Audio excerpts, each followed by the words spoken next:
All right, folks. Mark here again. We were discussing deciphering and decoding the word imagination. My daughter woke up, so I had to take a break.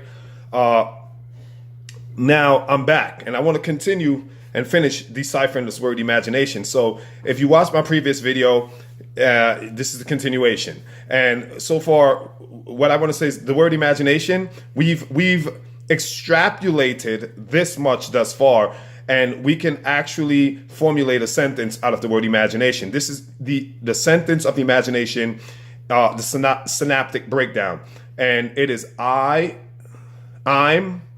a magical genius that creates a nation. I'll say that again. I'm a magic, M-A-G-E or I-C, mage, which is in the word imagination. I'm a magical jinn, which is where we get the word genius, that creates a nation, imagination.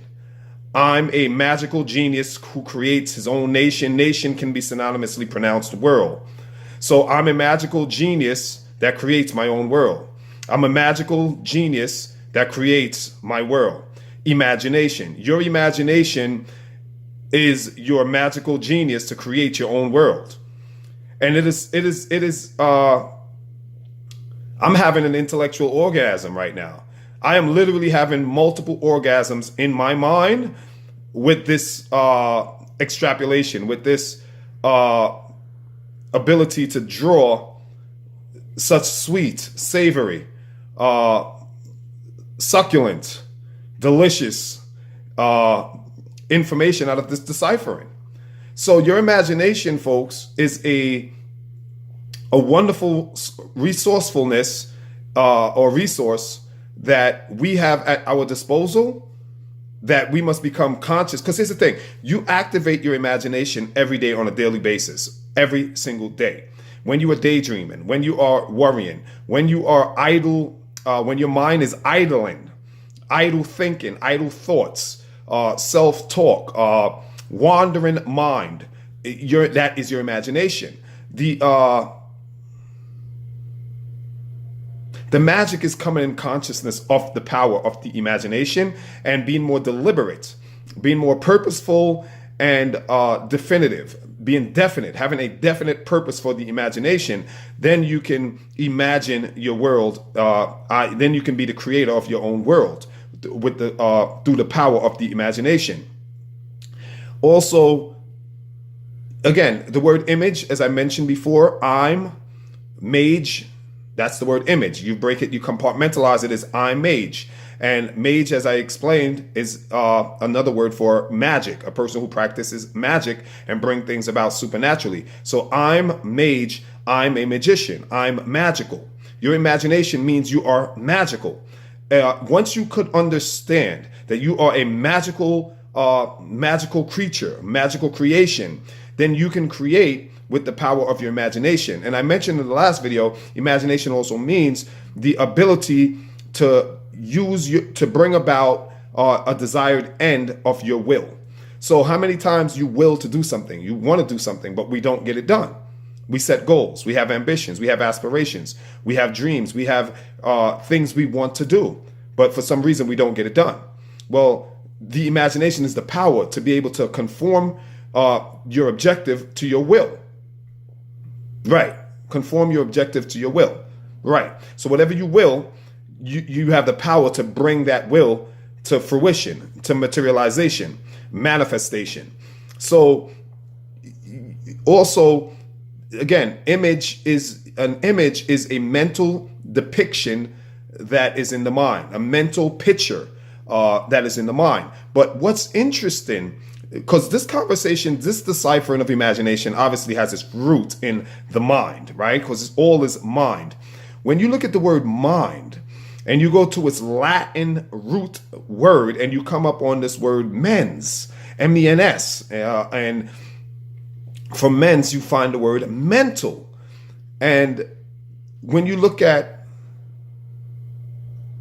the word mental or the word ment, and like I said, when you look at the word ment, it's Latin, is mens, which means mind, And in the courtroom, they would say mens rea, which means intent of the mind, a person's intent.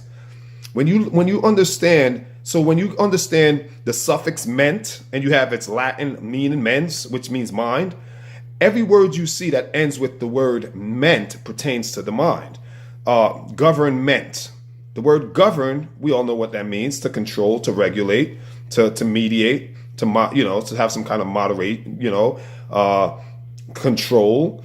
So government would mean controlling the mind, governing the mind.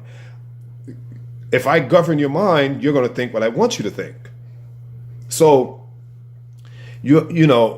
again, all of this has to do with the power of imagination, of your imagination.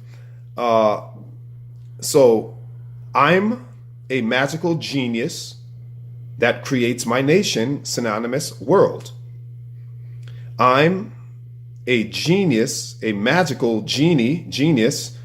And I said it, the word gene is in imagination because we have jinn, where we get genius, and in genius we have the word gene, and your genes are genius because they have the information that manifests you and I. So your genes are genius. I'm a magical genius that creates a world. Folks, you are a magical genius that creates your world.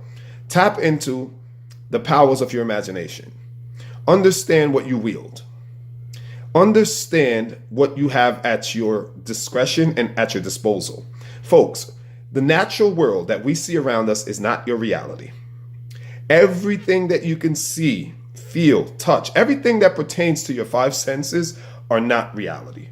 Five senses: your sight, smell, taste, hearing, and touching, which is hearing, sight, that's 2, smell, it's 3, taste, 4, touch, 5, right? Those are your five senses. But let me be clear here. Let me explain that none of that, what those senses can, that those senses are relevant to, is reality.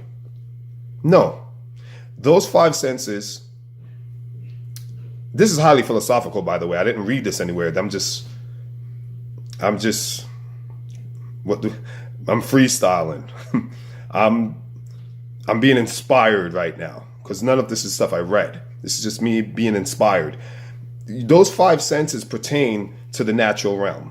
Sight, taste, touch, hearing, and smelling pertain to this natural realm.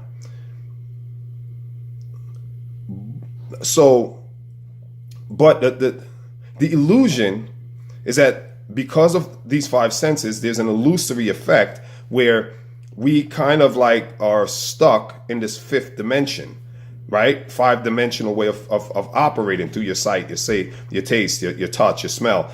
So those are organically, we function in that illusory lucidity. Yeah, because it's clear, right? It's like a lucid. It's very clear that this is how we are to function. It's innate. It's organic. You don't have to think about it. You don't have to think about seeing. You don't have to think about smelling. You don't have to think about tasting, touching. These are just our natural five senses. So we function in that, but it's illusory because it's so lucid that we believe it to be true. But the reality is that the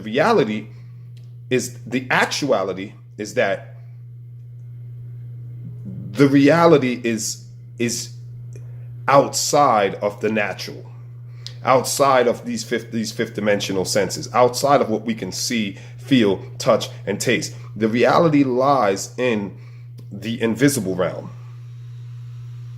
The reality lies in the alternate realm, the alternate universe, the 6th, 7th dimension, other dimensions, otherworldliness.